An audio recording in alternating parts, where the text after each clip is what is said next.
দেখেন সকালবেলা আমার হাজবেন্ড হাটুভাঙ্গা মানে ব্রিজের ওপারে থেকে বাজার করে নিয়ে আসছে। বাজারগুলো দেখেন, আমি দেখাই কি সুন্দর বাজার, টাটকা বাজার। এটি হলো পরোটা ডাল, আমাদের মামের জন্য নিয়ে আসছে।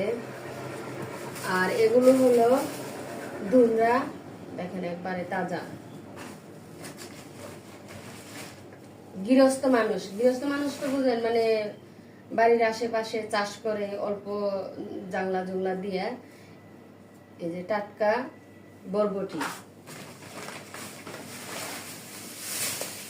দেখেন গৃহস্থ মানুষের শশা গাছ নাগা ছিল, সেই শশা গাছের শশা একবারে টাটকা। আমি দেখাই, বোটাগুলো দেখলে বুঝতে পারবেন। এই দেখছেন কিভাবে ছিঁড়ছে, রস বের হচ্ছে।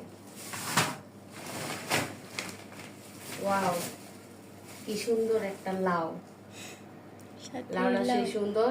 লাউটাও দেখেন, গোটাটা দেখে নেন কি সুন্দর টাটকা লাউ।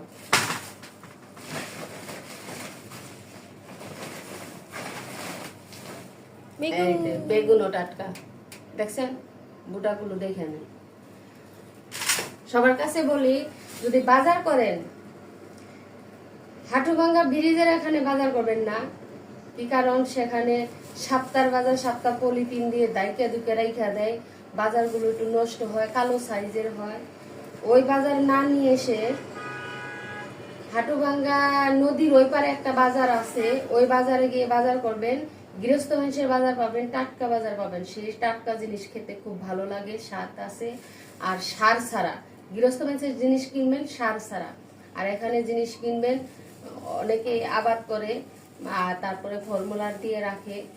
এগুলো জিনিস কিনলে খাইলে নিজের শরীরের ক্ষতি না করে টাটকা জিনিস খাবেন, শরীরের দিক দিয়ে ভালো, দেহর দিক দিয়ে ভালো, আর খাওয়াটা সেই স্বাদ।